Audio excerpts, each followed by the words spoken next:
Hello, everybody, and welcome to another edition of You're Just Stupid, which is the podcast that makes you smarter and stupider at the same time. I'm one of your hosts, Ray, aka the Human Chastity Belt, and we have my co-host, Rene, aka the Professional Cuck. It's true. I get paid to be cucked. I just learned what that word meant, so I love all the strong mommies out there. And I apologize if I sound a little echoey today. I am recording the first episode ever from my new house, aka the sex dungeon. he has yet to have any sort of sexual contact in that house. But yes, the sex You don't know dungeon. what I've done in this house, Ray, or I'm what assuming. I've not done. I mean, considering that it's all the original floors and it's all covered in paint, it would be a weird sexual encounter. But I'm down. I mean, I feel like every sexual encounter with you would be weird in some capacity. That would also be true, and I would still somehow be covered in paint for all of them. Any woman that's ever had sex with Renee, people are like, "Oh, how was it?" And they just say, "Weird." Not even good or bad, just weird. Yeah, it's not good or bad. It's just Like, can you give it a scale on 1 to 10? I can't actually describe it at all, actually. It's just odd. Would you do it again? Sure, but it was weird. Possibly, but it was just odd and weird. Are you going to break up with him? No, it's just, I don't know what I'm in for anymore. And neither does Ray. She doesn't know what she's in for today's episode. None of you wrestlers. Because guess what? We're going to do story time with Uncle Rene. Sit down on Uncle Rene's lap. Actually, no, I do want to tell you all a story. And Ray, guess what? This story is going to be about you. It's gonna be about me. It's going to be about you, yeah. Is it about the country that I'm starting? Stone? No, that's the next episode. Started. But Okay. so let's go back. We're gonna go back. We're gonna go back in our way back machine. Woo, woo. That's Okay. my awful sound effect for that. I apologize. Ray just edited that part out. He had cool hand movements with it too. Thank It was you. good. I did. Yeah. None of this is getting edited out, is it, Ray? Well, you know what? We don't have the budget like stuff you should know, so we can't have an actual Wayback Machine. No. So just like spin around 3 times until you get dizzy and nauseous. And then Yep. pretend that you're actually in the year 674, okay? And this is about me, and we're going back to the year 674. We're going to take you back, and you're going to be... So imagine yourself, Ray, as being an Arab sailor of the Umayyad Caliphate, okay? Pretty easy for you, right? Umayyad Caliphate. Yeah, the yes. Umayyad Caliphate, yeah. So kind of give just very quick background. So in the 660s, 670s, this caliphate was fighting the Byzantine Empire, and they were rock and rolling. They had already conquered Palestine, Syria, Lebanon, Jordan, moving up to Anatolia, which is Turkey, and just steamrolling the Byzantine Empire, right? Okay, good for them. I So guess. you are not just a sailor. You're like, let's say like a first mate or a captain aboard this ship. And you are setting sail for Constantinople, the capital of the Byzantine Empire. Dun, dun, You- dun, Constantinople. Constantinople, correct. And so you and your fleet has been blessed by Allah. The Caliph has already said that this victory is destined by Allah, and you've already steamrolled lots Who's of the Caliph? So the That's this group? So the Caliph, the Caliphate. So way back in the day, in a lot of Muslim empires, they were ruled by it was like the Caliph. There was like their version of emperor, and there hasn't been one in like a millennia and a half, and it's actually almost kind of like sacrilege. Actually, that was they were trying to restart a modern day caliphate. Boko Haram. Boko Haram allied with ISIS. ISIS was trying to ISIS. start a modern day caliphate, and Okay. So basically like a Muslim approved rule. Yeah, but led by Islam. So Allah's predestinated your victory. You've already participated in several naval battles where you and your ships have like steamrolled the Byzantine navy. So and not to mention you're outnumber them. I've seen estimates anywhere between 2 to 1 to 5 to 1. And you're moving on the capital. Once you take over the capital, I mean, and Constantinople is very well defended. It's very famous walls. It literally took like a millennia for Constantinople finally to fall to the invading Ottomans in 1453. Famous battle. But anyways, we're in 674, right? So you're on a ship, beautiful weather, sunny weather, feeling very confident, very proud. You look around, you see your men. They're, getting ready for battle, very confident. You're like, you know what? I'm going to take a nap before battle. I'm a little tired. I'm going to take a nap. But It's impressive you can even do that. I'd be a little nervous. no, you're very confident. Let's just say you're very confident. Remember, Allah has blessed y'all. There's That's true. nothing that the Byzantines can do to stop y'all, right? All right, I got my confidence back. Let's take a nap. So you lay down and look outside the galley window, and you see beautiful sunny day, very quiet, calm waters. Just like very, very light, minimal breeze. Beautiful weather, right? Beautiful weather, and you feel comfortable. You go to sleep. A little while later, you're woken up to the sound of what sounds like thunder, like just explosions. And you look outside, and it's clearly still daylight, but it's dark outside, very smoky. And you keep hearing lots and lots of thunder. There's no rain, there's no lightning, but you hear lots and lots of it. And then the next sound you hear is screaming. Not the screaming of battle, like men fighting, but like horrific screaming. And then you rush above to see multiple of the ships around you burning. You notice that it's not your ship burning yet, the water around you is burning. Then you hear a loud thunder, and you look over and you see your first mate, and he bursts into flames, and he's letting out a horrific scream. What do you try to do? Your first mate is now covered in fire, screaming, clearly burning to death. Well, my first reaction normally would be throw him off board, but there's fire. Okay, you throw him off board. You see as he lands in the water, not only does he not extinguish the fire, but now the water itself is burning also. I would say, sorry, I just killed you, bud. Oh no, he was dead before he hit the water. He was burning at probably about 1800 degrees Fahrenheit. And so now you see your ship's on fire, more of your men are on fire. What do you do? I honestly probably would climb up really high, like climb up the mast. The wood is easily catching on fire rapidly. Well, I don't have a lot of good instincts. You're now dead. I don't know. I probably would jump into the water. And the water is on fire. Yeah, but there's got to be little spots in the water where all of the water is on fire.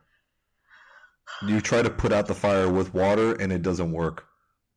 Well, this is kind of hard because I don't really know what to do. Congratulations, you're dead now, Captain Ray.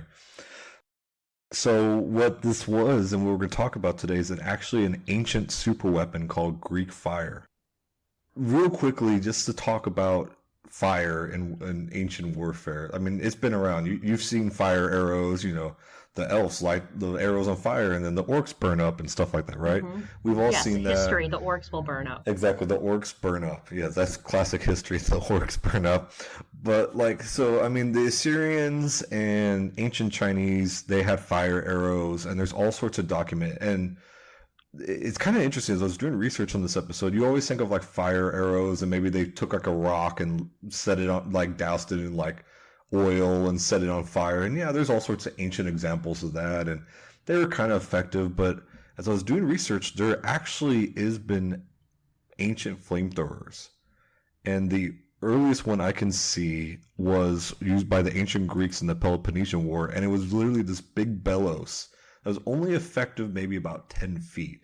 But they would... That's still pretty good. Pretty good. And they would actually be able to burn. They actually burned part of Athens, the wood walls with these big bellows, and were really effective. But Greek fire was ancient fire weapons to the next level.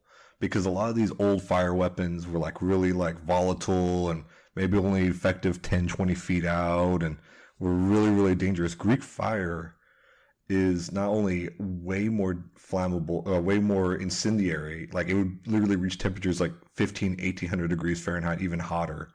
It was extremely safe and extremely effective. So to kind of give you a background, and we talked about... Well, when you say safe... Well, safe for the wielder, not for the targets. It's obviously not very safe at all for the people who's used against. I'm going to burn you with fire, but I promise it's really safe. Don't worry, guys. You all be safe. We take care of each other in this war. Okay, this is going to be a stupid question, and it might not have an answer, but you said that the fire was 1800 degrees. Mm-hmm. How much is normal fire from a fireplace? Oh, I have no idea. I would imagine You like cook like hot dogs with it and stuff like that. So probably like the 100, 200 degrees Fahrenheit, Oh, somewhere so around this there. is significantly. Significantly hotter. Because I Significant. just touched something and I'm like, I know it's hot. Yeah, Like I like you can't. touch a stove, it's like, I mean, like if you have to cook chicken, it has to be like 160 degrees. So, I mean, even like you imagine an oven is like 300, 350, 400 degrees So it's like Fahrenheit. lava, pretty Yeah, this much, is like like lava lava all over hot. your Yeah. face. Yeah, this Okay. stuff is extremely intense. And there was already fire weapons in existence before, but then a man by the name of Kalinkin, I'm gonna say this guy's fucking name wrong. While you practice saying his name, I just want to put in there that the says that it's 2200 degrees Fahrenheit. So close, it's close to lava. Kalinikos. So he was a Jew born in Syria, and he lived in the Byzantine Empire. Like I mentioned at the beginning of this episode, Touré, the Arabs were rapidly taking over most of the Mediterranean, North Africa, Syria, Lebanon, Jordan, Palestine, and I mean, we're Antioch. we're 40 years away from them, the Moors taking over Spain in Exactly. Yeah. 711. Exactly. So Exactly. that's what I We're thought not. when he said that Yeah. year. Exactly. They're rapidly taking over all of the Mediterranean, and the Byzantine Empire is rapidly losing territory like crazy. They're in 674. Their target was Constantinople, the capital, and Constantinople legitimately was famous for being extremely easy to defend. Very secure location, very big walls, but the Arabs had their sights on it, and they sent this huge navy and huge land army to take it. Well, Kallinikos had came up with an idea. Now, it's not known if he really invented himself or if he refined an older idea, but he came up with the idea of this device called Greek fire. So it is a chemical that by itself is almost like a jelly-like substance. It's a liquid. And he came up with a system to basically use it in multiple different ways, and we'll talk about those different ways. But then when it ignites, not only does it burn super hot, but it's almost completely indistinguishable. Like literally, water does not put it out, smothering it does not put it out. Traditionally, the only thing I've seen that does work is either sand or vinegar to put it out. Which no one has sand or vinegar on a ship. And you know who did not have any of those in 674? The Arabs. Klinikos came up with the idea, and in what he did is basically he developed this substance and presented it to Emperor Constantinople IV. I'm sorry, Constantine IV. And he presented this, and he's like, this is great. We have the ability to manufacture this. So what they did is they created this substance, and basically there's a siphon that like pulls it up and launches and sprays it out about 100 feet ahead of it. And at the end of the siphon is like a little pilot light, so it would light it on fire. And they attached it to all the ships in the Byzantine Navy. And every ship in the Byzantine Navy now became a fire ship. And this worked incredibly well.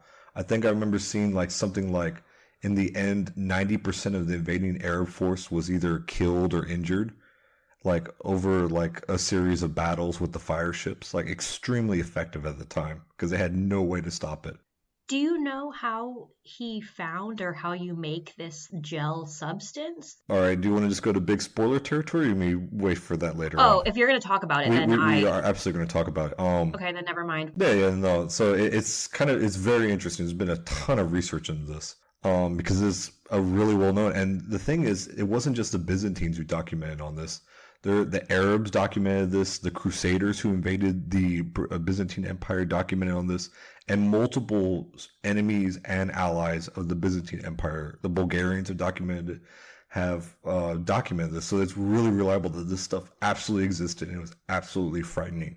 And then eventually, so that was the main way they delivered, was siphons on ships, and they literally called them the fire ships. The Greek fire ships or the Byzantine fire ships. Now, there was a couple other ways they delivered it too. The first was actually ceramic grenades, and they actually still have these grenades, like the little ceramics, and they would literally just take them and throw them. So they actually had grenadiers who, at the beginning of a land battle, would run up to the front lines and huck these little ceramic pots at the enemies. And the idea was not only would you try to burn a bunch of the enemy, but it was a terror tactic. because you have this fire now and not only was there fire in there, but there's caltrops, little spikes in the grenades too. So if you're trying to run away from the fire, well, now you're going to be stepping on these metal spikes. Right. And so they're like a little incendiary frag grenade. Yeah. Let's make this fire grenade even worse and add spikes when you're trying to get away from the 2,000-degree heat. Exactly. And it was a terror tactic that the Byzantines used, and it was really effective because, like, oh shit, we can't deal with this fire. And then the third method that they deployed it, and this one's a little more controversial because there's no archaeological evidence of it, or the only sources of this has been the Byzantine emperors themselves. It's called the Mangana, or flamethrowers. Now there is a few diagrams like from Byzantine war manuals that literally shows a guy that almost looks like a super soaker. It has like this little reservoir of Greek fire, and then there's either some kind of incendiary mechanism in like this little portable device or at the end of it, and it's literally a flamethrower. And they have documents from like the 11th century and 10th century that show diagrams of guys like with these little flamethrowers, essentially using them against like city walls and siege walls. And but we don't know what they were made out of or anything. We don't. There's been a lot of speculation. Though that one, so there's no lasting evidence of either the siphons or the Mangana. The Mangana may or may not have existed. The siphons 100% existed. But so, yeah, just because you said a lot of people record, like a lot of different groups talked about it. Yeah. And part of the reason why there's not much archaeological evidence for this, I've discovered, is because literally Greek fire was considered a state secret. In fact, I want to read this quote from Emperor Romanos II of the Byzantine Empire. He declared that there were three things that should never reach enemy hands. The first was the Byzantine imperial regalia. The second was any royal princess. And the third was Greek fire. So basically, the idea was that Kallinkos was probably the only human, and possibly the emperor himself, or the only humans that knew every single process of every single step of the whole process. It makes sense. I mean, why document it when it can be such a danger for your own side? Extremely literally the Byzantine Empire in like the late 7th century was rapidly shrinking, and they didn't fall till 1453. So that shows you how effective this weapon was in keeping them alive and around. So the idea was that every part of the process was very it was almost like assembly line. Like one guy knew how to make the siphons. One guy knew how to make the storage tank. One guy knew how to make the incendiary mechanism. One guy knew a certain part of the process to make the Greek fire. Another guy knew another part. One guy knew how to actually work the weapon. And so it was very segmented. So if you caught the guy who knew how to, make the siphon, he's like, I don't know how to make this shit. They just bring it to me already made. So the Bulgarians actually got their hands on Greek fire, the actual substance. They could not reproduce it because they did not, even if they could figure out some of the ingredients, they couldn't figure out the ratios and everything. And even then they couldn't figure out how to actually weaponize it. So this stuff was captured by the enemies and they still couldn't make it. Did they think that they were magic of some sort? That's what I would think, because they're all stupid back then. No offense, people back then, but no offense to people who've been dead for over 1,500 years. I mean, I'm stupid and I live in 2022, exactly. and I know how stupid they were back then. I mean, obviously, yes, they're probably they're more alchemical than chemists, but at the same time, they still there was a bit of a scientific method because there was reproducibility, and this stuff was around for about 500 years. So it's not around anymore. Nope. You want to know how they make it? No one knows. Oh. The recipe died. So there's two beliefs of what could either happen. No one knows. Sometime around the Fourth Crusade was some of the last documented evidence of it being around, which was around the 1100s. And it's believed one of two things happened. Either A, the recipe was lost, or B, the Byzantines still had the recipe, but because they lost so much territory, they did no longer get the ingredients that they needed to make it. That makes sense. So there's been some discussion on what makes it. So first I'm going to say what they definitely don't think was in there. The first one is saltpeter, aka primitive gunpowder. Saltpeter wasn't widely used in Europe or Western Asia during that time. It was more of a Chinese, known in China. And the other ingredient was quicklime, which was definitely known at the time, was used in a lot of ancient fire weapons. However, basically quicklime can be extinguished by water and would not be very useful in the open sea. And this stuff was really useful in the open sea. So basically what they think it actually was an early petroleum product. Okay, because I was like, it's got to be something like oil based. It is definitely, right? they definitely, so a substance known definitely to the Byzantines at the time was called naphtha. And you and I have actually used naphtha, Ray. Naphtha can be found in a lot of lighters. For example, Zippo lighters. So the lighter fluid is naphtha based. You love a good Zippo. I do love a good Zippo. So it was a well-known substance, and you would literally see crude oil bubbling up from the ground, like in Armenia, for example, which was at one time controlled by the Byzantines.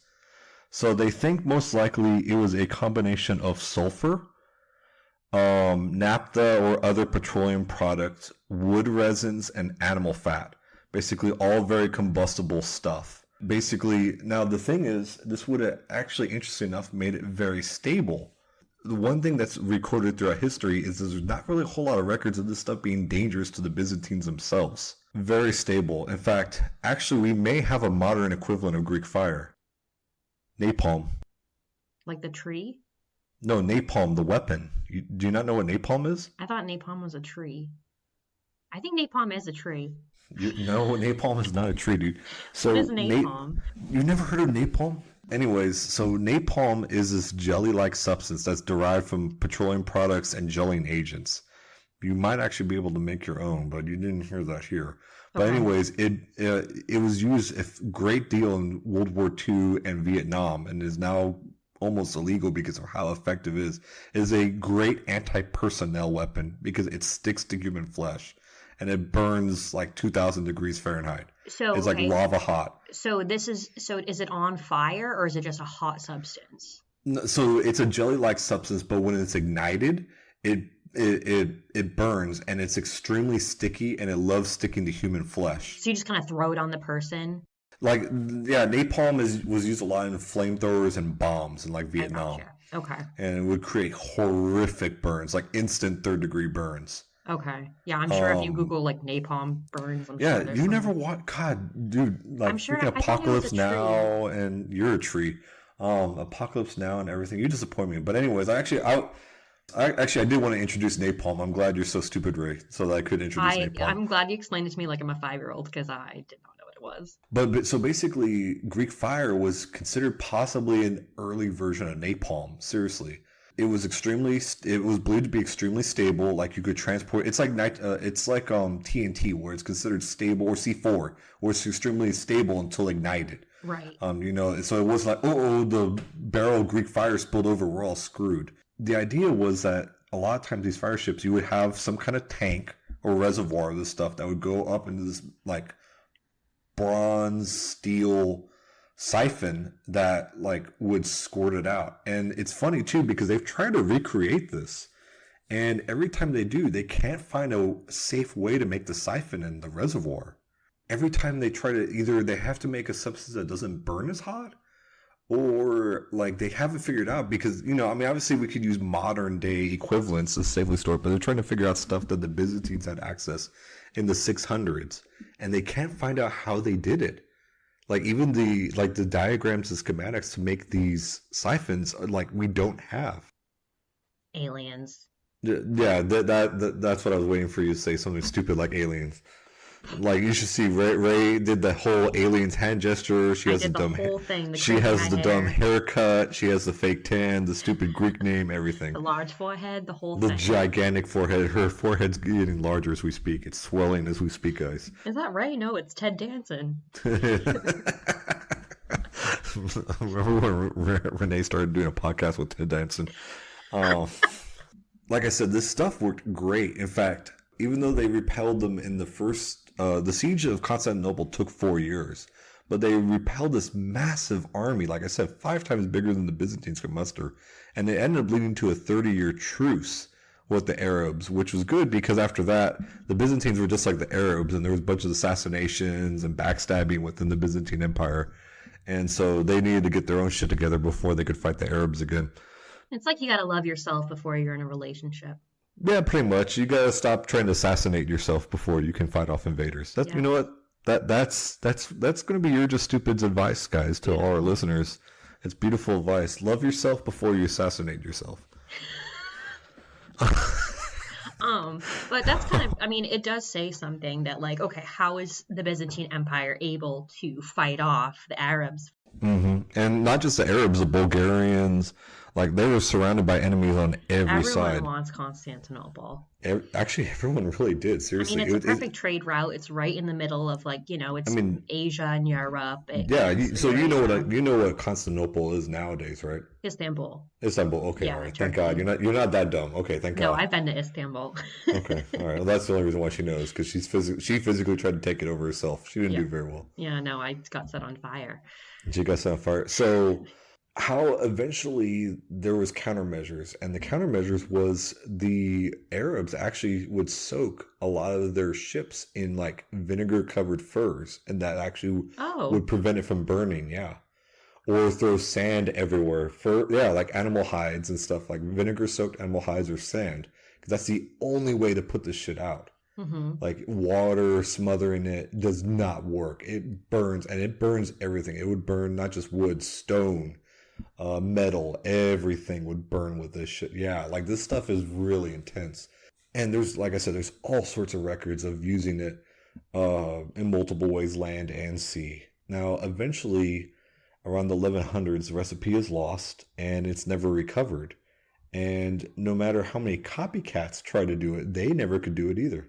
And you were saying before that, like, they couldn't figure out how to get it through the spigot or something? The siphon, yeah. There was a siphon. Well, no, modern day, we couldn't figure out how they engineered it, because every time they would, like, connect a reservoir to it using methods that were clearly available to Eastern Europe or the Middle East back then, they don't see how they safely did it. But yet there's no record of this stuff being dangerous or like, it backfired. The old, you shoot the flamethrower and it blows up. Nothing like that. No records of that. So like it would create this crazy pressures. And the idea was this stuff wasn't just scary and dangerous because it burns.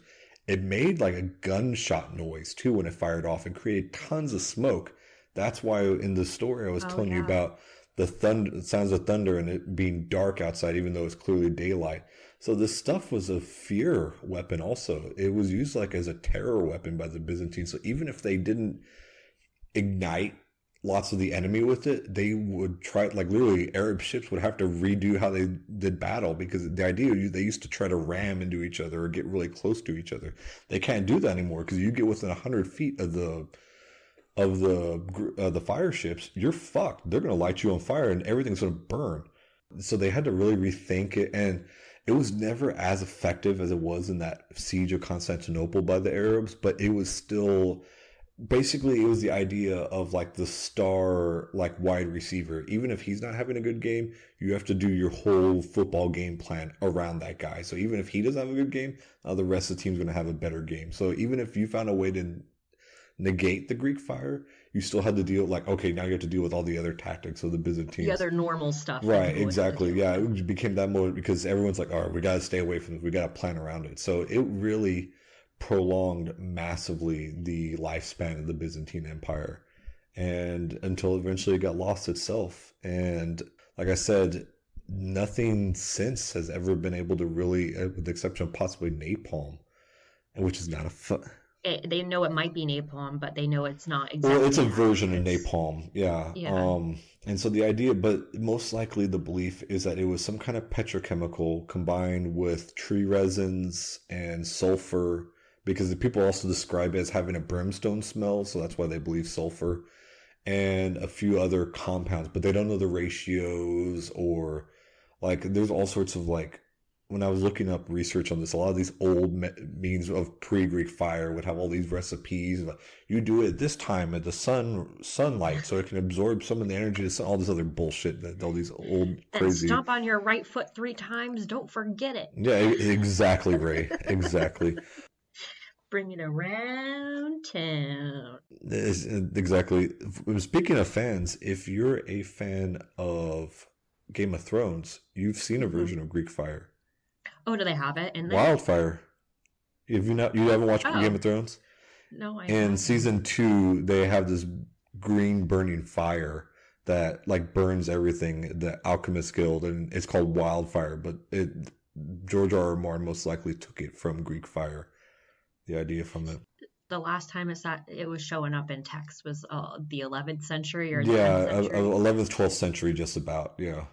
And it's for sure because there's records of the Seventh Crusade fighting the Byzantine Empire, and there was some incendiary weapons, but definitely not the Greek fire. So it was for sure lost by the time of the Fourth Crusade. That's really too bad. But I think today, if we had it, who would use it? Well, like so the big problem with napalm is it was first used in World War II and to devastating effect, and it was used in Vietnam. But remember, just like Vietnam, we have tons of firsthand accounts, recordings of all the horror effect, and people saw the horror of using incendiary weapons against like. So napalm is not a deforestation element, a weapon. It is not a weapon to use against buildings. It is a anti-personnel weapon. It is meant to burn people alive, and basically. So the It, UN says no to that, I'm the guessing? UN is basically softly banned it. The United States still has it. We still have napalm weapons, but we really like it's like one of those bad PR things. Like, yeah, we could Right. use napalm, but like all you need is like one human rights group to have like one like innocent child who's obviously on the ward who's covered in third-degree burns, and everyone's gonna be like, yeah, fuck that. Yeah. It's like chemical weapons where yes, we have it. We still have it in our back pocket. Biological weapons, but it's generally agreed it's it's really lethal. But the problem is when it's really like you don't kill someone with it, you fuck them over permanently. They're like covered in harsh third-degree burns and are suffering terribly. Like all sorts of accounts from the Vietnamese that we use napalm against, that it was this awful stuff. And it's literally like war crimes. Yeah. Which, I mean, 1,000 years ago, they didn't give a fuck about that. Oh yeah, so. they did not give a flying fuck about that. I mean, shit, we didn't give a flying fuck about war crimes 50, 60 years ago. Yeah, and so that's what's crazy. Like before we even had gunpowder and even ancient like arbalusks and muskets, we had basically possibly flamethrowers. And I can't believe I haven't heard about this before. would you like to know how I actually originally learned about this? I was going to ask you, yeah. The video game Age of Empires 2. There we go. Someone knows what that is who's listening. Yeah, it was this old like real-time simulator game where it started in like the medieval. I think it went from like the Dark Ages all the way to like pre-Renaissance, and you could play like as like the Chinese, the Byzantines, the Arabs, the Franks. Yeah, it's a really fun game. We should play sometime, Ray. It's a historical game. That actually sounds kind of cool. Yeah, like literally the tutorial campaign, you play as some of the knights who are following Joan of Arc around. I mean, do you have anything else, Rene? Not really. No, I was hoping. Yeah. I just liked it too because you could learn about ancient weapons and blah blah blah. But this stuff is like it seems like it's something out of like modern day, but they had it in the 600s. It's kind of frustrating too because we don't know exactly what it is, so that kind of adds to the I know appeal of it. that's kind of what excited me when I first learned about it. I was like, oh wow, they had like literally the special weapon of the Byzantine Empire and Age of Empires was the Byzantine fire ship. And I always called it Byzantine fire as a kid. I realized it's more commonly called Greek fire. I remember even back then, like looking up in encyclopedias and like, yeah, we don't know how this stuff's made. And we still don't know. I think like legitimately 15, 20 years later, we still don't know what it's made of. All right, Rene. Well, I mean, All I right, thought that was a guys. great one. Well, I hope everyone has a fantastic day. Light your enemies on fire, burn the heretic. Right.